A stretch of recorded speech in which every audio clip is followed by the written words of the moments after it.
Louise Hay film, Greg Braden interview, take one.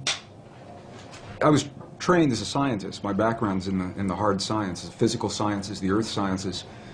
In the 60s and 70s, when I received that training, there was no room for the possibility of the kind of things that we're talking about now, the kinds of things that suggest that our inner world and our inner thoughts, feelings, emotions, beliefs in any way affect the world around us. And it was through direct experience what I began to understand was that this is the great secret that everyone knows except us in the West.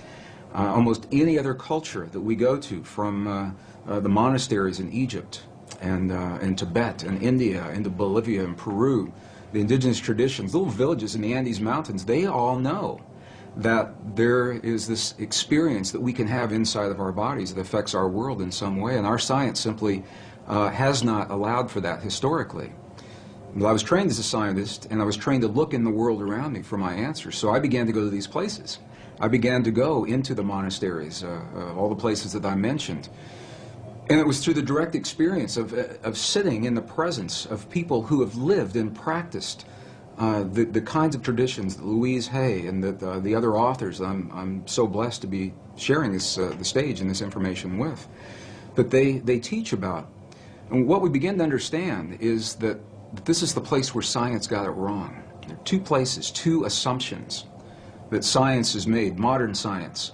And they're coming full circle and correcting that now. But the first one is that the space that we believe is empty is not really so empty. It's full of a living essence, of a living material that we're only beginning to understand, number one. And number two, the fact, and it is a fact now, that we may have experiences inside of our bodies that influence the world beyond our bodies through the conduit of what's in this space.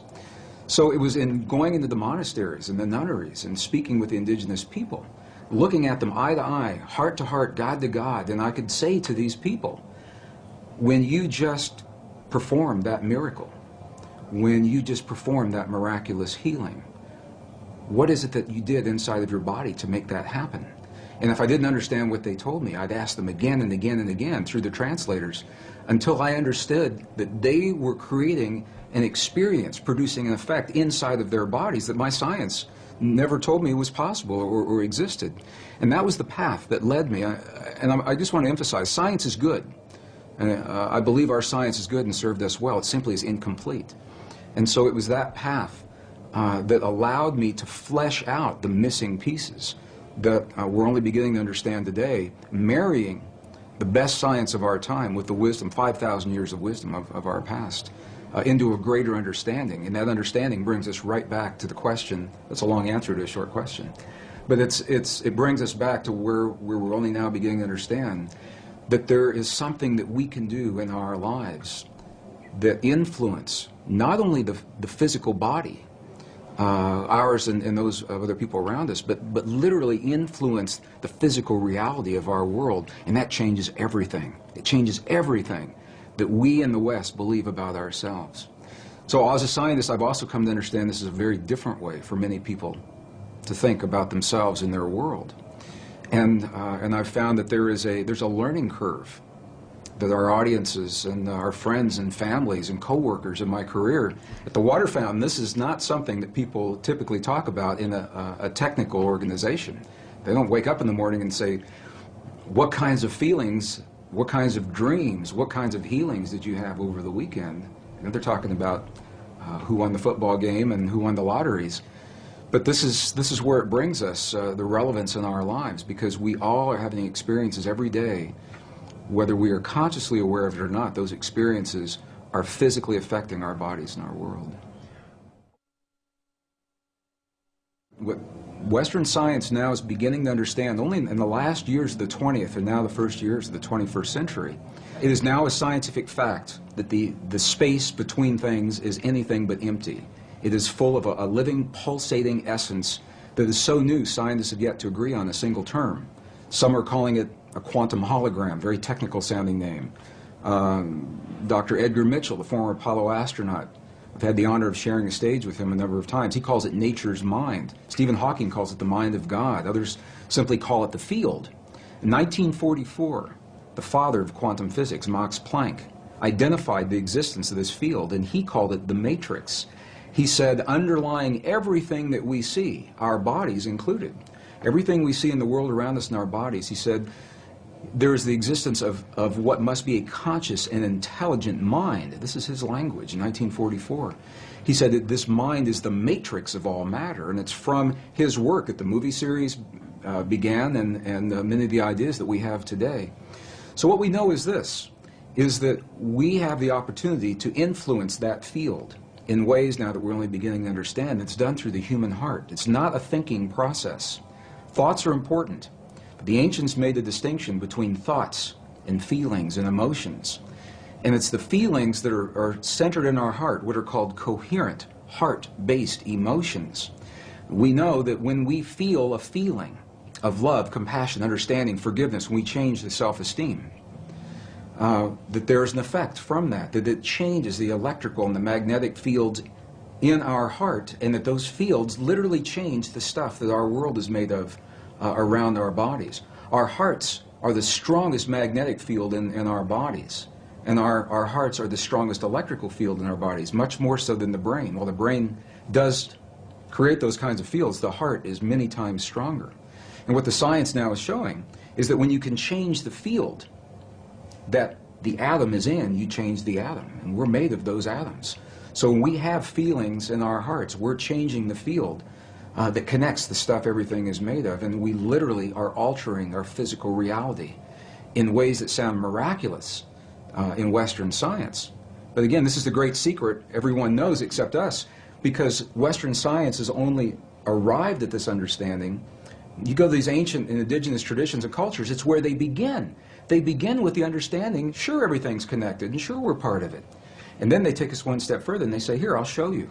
I'll show you how to create the effects in your body so that you can heal your body, and you can heal the bodies of others. You can change your self-esteem, and your body will mirror that change. It doesn't have to be a long, slow, drawn-out process. It can happen very, very quickly. It can happen in a matter of minutes. We have video documentation from medicineless hospitals in Beijing, China, for example, where they understand these practices, and they've employed them for several thousand years. And we can look into the body of a living woman with a cancerous tumor that Western science says is inoperable. And then we can watch as three practitioners that understand the language of human emotion. They create the feeling in their bodies. They're not looking at that tumor as an illness. They see that woman as whole, healthy, vital, completely enabled, fully capacitated. And as they feel that feeling strongly among themselves, her physical body mirrors that. And we can see it through sonograms. We can see that tumor disappear in less than 3 minutes. And that's how quickly reality can change. And this is where the disconnect comes in with Western science. Because I've shared this information with scientists and medical doctors all over the world, and they say, wow, it's a miracle. We're going to have to come back and study this, and we will as soon as we find a cure for cancer, or as soon as we find the cure to cure on the mechanical level, what they see as a mechanical process. And what we now know is our physical body is the outpicturing, is the mirror of something that is not so physical. And this is where science now is only arriving. The three practitioners in the medicineless hospital in Beijing did not judge that cancerous tumor. They didn't judge it right, wrong, good, or bad. They said it's a quantum possibility, and there are many possibilities. Of course, this is just one. They said, now we're going to choose another one. But this is subtle and very, very different way of looking at things, because they acknowledge what is and invite a new possibility rather than having a charge on what is there and feeling that somehow we have to manipulate or cut out, in the case of a tumor, or change, hammer the physical reality into submission. What they're doing is acknowledging that moment, that example, and they're changing it on the level of what we would call the quantum blueprint. They're feeling the feeling as if another possibility has occurred, and in doing so, allowing that possibility to replace the one that exists without judging the one that exists. I was an aerospace engineer in Denver, Colorado during the last years of the Cold War, 1980s, and it was when the famous brown cloud was inundating Denver, and we couldn't all drive on the same days. We had to carpool on different days. And one day I went to an engineer friend's house to do my carpool for that week, and I got there a little early. And I'd never been to his house before, and I said, "Can I use your bathroom?" And I went in there, and he had little Post-it notes of affirmations all over the bathroom, and it said, "My perfect mate is manifesting for me now. My perfect mate is manifesting for me now." We got in his car, and he had little Post-it notes all over the dashboard and the rearview mirror. "My perfect mate is manifesting for me now." And of course, I knew what his office looked like, and it was the same way. He had them all over the walls in the CRT. I said, "Does this affirmation work for you?" He said, "Nah." He said, "It never does." And I said, "Why do you think that is?" And he said, well, look at me. Who'd want to be with somebody like me? I'm just an engineer, you know. He had a very low self-esteem about himself. And I began to think about the way that he was applying those affirmations, and other people have applied them very successfully. And what I found the difference was, for him, it was a thought process that never went beyond what was happening in his mind, in his own picturing, his own self-esteem. And the thought is important. The ancients are very clear about this in the Sanskrit text. They tell us that the thought is the image of the quantum possibility. So in other words, in the realm of all possibilities, everything already exists. My friend's perfect relationship and the worst one he'll ever have. The lightest of the light, the darkest of the dark. Our greatest healing and our greatest suffering, they're already there. And what they invite us to do in these ancient traditions is to reach into those possibilities with our mind. This is the power of the mind. And isolate, we lock in one of those possibilities. So now we have taken it and identified it. However, to bring it into this world, to breathe life into that possibility, is the power of human emotion. Our love for that possibility, or our fear of that possibility, either one will work. To bring that quantum possibility into the particle reality of our everyday lives. We don't have to know that. It sounds very technical. We just have a feeling. But this is the science of, appears to be the science of how these things are working. So this is why our self-esteem is so important. When we feel, when my engineer friend felt that, why would anybody want to be with me, is what he said to me. The affirmation for him was an empty affirmation. It was a thought that had no energy to invite it into this world. And an example of just the opposite of that is I know of other people who have simply made a list of all of the attributes of a perfect partner in life, because this is what many people, I'm using as an example. It works in healing, it works in peace, but we're talking about relationships. They make a list of all those attributes, and then they come from the place that relationship is already happening. What is their life like? How is their life different now that perfect partner is there? How is their evening different? How do they spend their time differently? How do they feel when they wake up in the morning and share their lives with someone? And it's those feelings that they live throughout the day. It's not something you sit down and do for a minute and then you get up and walk away. Rather, it's something that we become. We live our lives as if these experiences have already happened, and in that way we invite them into our lives, and they happen frighteningly quickly for some people. It's amazing. I know people that haven't finished their list, and they go out for lunch or a cup of coffee while they're making the list, and the person that just brought them their lunch is the person that's on that list, and they fall in love and they're married 20 years later. I know people that's happened to. So it's about clarity. It's about specificity. It's about being personal. Being very clear that these are personal desires. Scientifically, it appears that this field, the divine matrix, it is a mirror and a bridge between our inner and our outer worlds. And it can only give us what we give it to work with. And the interesting thing is that we have been conditioned to feel the feelings of the things that we don't want in life and that we're afraid of. We wake up in the morning and we see the 6 o'clock news and all the things to be afraid of, and then we go through our day saying, oh, I hope I'm not going to see that today, or I hope it's not around the corner. And in my question, so fascinating me, where do we learn to feel the things that we don't want rather than things that we choose to have? And how would our lives be different if we could cut through all of the static and simply choose in our lives what we would like each moment of each day, or our relationships, or our abundance, or our careers, or the peace in our families to look like? What would our lives look like if we could do that? And there's very good scientific evidence showing precisely what our lives would look like because we would very quickly experience everything that we've created. As a scientist, one of the first things I had to understand, and again, my training, I was trained in the hard sciences, and there was no allowance for any inner experience to have an effect on our outer world to begin with. Number two, I was raised in a relatively conservative community in the Midwest. I was born in Missouri, Kansas City, Missouri. Excuse me, in that part of the world, when you talk about emotions, they kind of get lumped into this nebulous experience. So, thoughts, feelings, emotions are all the same thing. We really don't talk about them much. And by the way, as a male, we don't want to see much of yours. So that was my upbringing. So I began to understand when we go into the other cultures, and I'm referring again and again to this wisdom. We had this wisdom in Western cultures, and it was lost in the 4th century. About 1,700 years ago, it was edited right out of our most cherished spiritual and religious traditions, the biblical edits of the 4th century. It was not edited from the other cultures that we've visited, and that's the value of going into these cultures. And they identify 3 separate yet related experiences that we all have in our bodies, and they literally call them thought, feeling, and emotion. And here's the difference. The thinking they identify with the 3 upper energy centers of the body. The Sanskrit traditions have a 7 energy center or 7 chakra system that they work with. And they say the upper 3 are related to what we call thought or logic processes. So when we think about something, we picture it in our mind, that perfect relationship or peace between nations. But we can only invite it into our lives when we breathe the power of emotion into that thought. The emotion comes from the lower 3 of those creative centers in our bodies.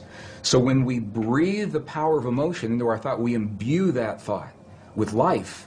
And those 2 energies meet in the one center that is not accounted for yet in our model. It's in our heart, or what scientists call the 7-layer liquid crystal oscillator in the center of our chest. But we'll just call it our heart, because that's what it does. Our heart is creating electrical and magnetic waves that are influencing the world around us based on what we think and the emotion that we breathe into those thoughts to create the feeling.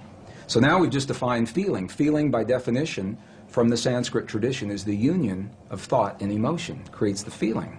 Now what makes this really interesting is that those traditions say we are capable of only 2 primary emotions, love and whatever we feel the opposite of love is. And when you get really deep into the teachings, there are 2 aspects of the same thing. But what they say is when we have our thought, we are either breathing the love of that thought or our fear of that thought to create the feeling, and the feeling then becomes sadness or joy or compassion or anger. Those are not emotions, those are feelings. Now for some people they say, well, you're nitpicking. What difference could it make? And these are the subtle differences between these ancient ways of viewing this inner technology. It's literally a technology, because we can have the same thought or the same affirmation and imbue it with a different emotion and have completely different feelings and create a different outcome. And this is the great secret that was edited out of our Christian and pre-Christian, Judeo-Christian traditions. When 45 books were removed in the 4th century, 20 were taken out completely. Another 25 were condensed and rearranged. And we know this because we found the information now in the Dead Sea Scrolls, the Nag Hammadi Library, the Coptic, the Gnostic texts. So we know what those texts would have said if we had had them. But the interesting thing is, without those texts, we tend to rely upon the written word, the validation, to feel that power in our bodies. I think everyone senses or suspects that there's an untapped potential in the human body. I've been on every continent of the earth, and I've asked every audience I've ever been in, do you feel that that's there? And they say, yes, we feel there's something there, but we just can't quite get it. Why is that? So we have a feeling that there's more to us, but we rely on a written validation in a 5,000-year-old text or a scientific study to tell us that it's true.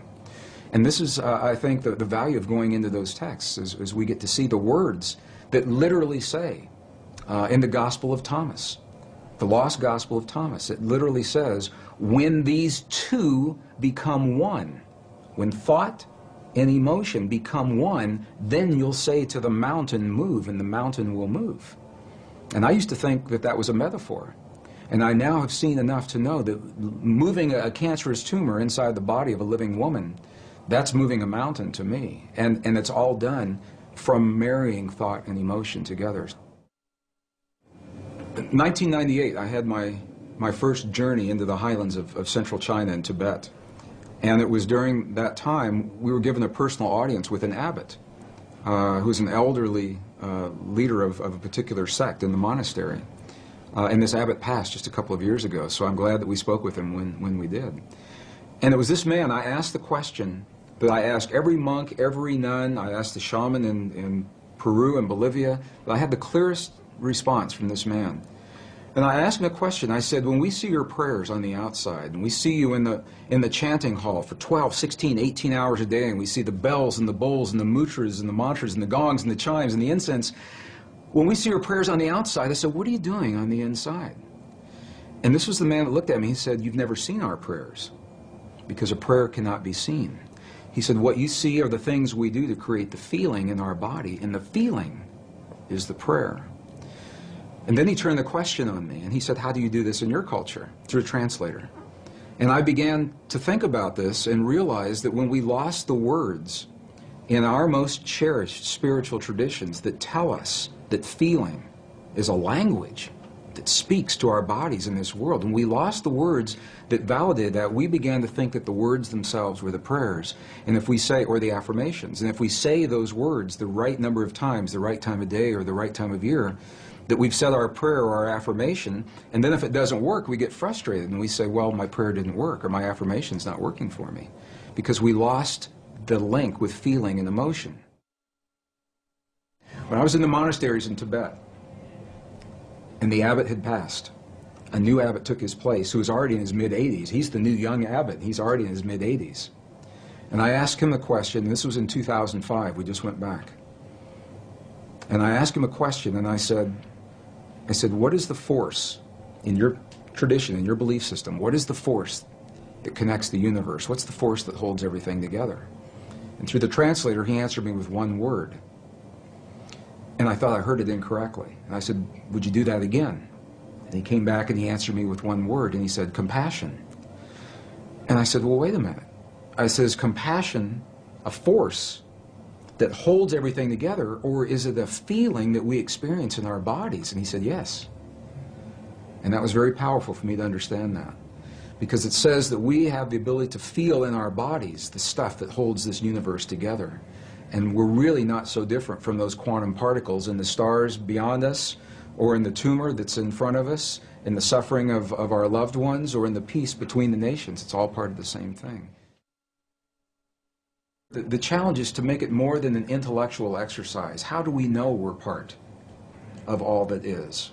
One of the ways that helped me come to that realization, there was an experiment that was done in 1997 in Geneva, Switzerland. Made world headlines. 3,500 reporters from the science journals were there. They documented this experiment, and it didn't make the cover of Time magazine or USA Today, although I think it should have. And what the experiment showed, the bottom line, was that when you take the stuff our world is made of, a particle of matter, one particle, and even if you split that particle and send each portion to different locations, which is what this experiment did. They split one particle of matter and sent one particle 7 miles this direction, the other 7 miles that direction. They were 14 miles apart, and even though they were separated physically, they were still connected energetically. So that when one particle had an experience, they would disturb one particle, the other one acted like it was having the experience. Sometimes the other one would act like it was having the experience before the scientist even disturbed the first particle. And it's mind-boggling. They said, well, how can this be? But what this tells us is that once matter is physically joined, even when it becomes separate, the energy is still there that's connecting it. And this is why it's important to me, because if we go back far enough in time, all the particles of matter of this entire universe that are expanding were all meshed together in a single particle about the size of a green pea, is what scientists tell us today. It's what the computer models suggest. That if you could go into the universe today and take all the particles of matter and take out all the space in between and bring it together and compress it into a size of a single green pea, it means that you and me and every one of our listeners, we were all once part of that same particle that creates this whole universe today. And even though those particles are now separate and expanding, and the studies showed that they are, energetically we're all still linked. When we lost the information telling us we're a part of all that we see, we found ourselves on a very technological path without the wisdom of us being in the equation. So we thought that's the world out there and that we're separate from that world. Now what's happened is our technology has come so far that our very existence is threatened by the technology that we've developed, whether it's the wars or the viruses or the climate change. So I believe we've come full circle now to survive our time in history. We've got to write ourselves back into the equation. Our prayers, our affirmations, our beliefs, our language. And when they're spoken through the language of the heart, they have a direct, powerful, and immediate impact on our bodies and the world around us. And it invites us to be very, very aware of what it is that we truly hold in our hearts as the truth of our world, because we live that in our lives, from the lightest of the light to the darkest of the dark, the greatest fears and the greatest joys. What we're beginning to understand is that human emotion and feeling and belief is literally a language. It's a non-verbal language that this field recognizes and understands. And the field works in what we call real time. It doesn't know about a few minutes from now. So if you say in your affirmation, 20 minutes from now, I'd like for my perfect mate to manifest for me now, it doesn't know about 20 minutes from now. It is a real-time application. And this is why the key, and this is what the ancients say, and this is what the monks and the nuns tell us real-time today. They say to be very specific about what it is that we're choosing to have in our lives, because what we're doing, and it helps if we understand this, what we're doing is in the world of quantum possibility, in the soup, the nebulous soup of all possibilities, what we're doing is we're isolating, we're locking one into place. And if we're not specific about what that possibility is, then how can the field be specific about what it is that it gives to us? Whatever it takes to get us to the point where we can transcend the limits, the laws of physics and biology as we've known them in the past. We have a power within us that transcends those laws, that we're more than our mistakes, that we're more than the suffering, we're more than the limits that we believed in the past. And that is where I say, wow, that really inspires me. Click like below and then click the link in the description box.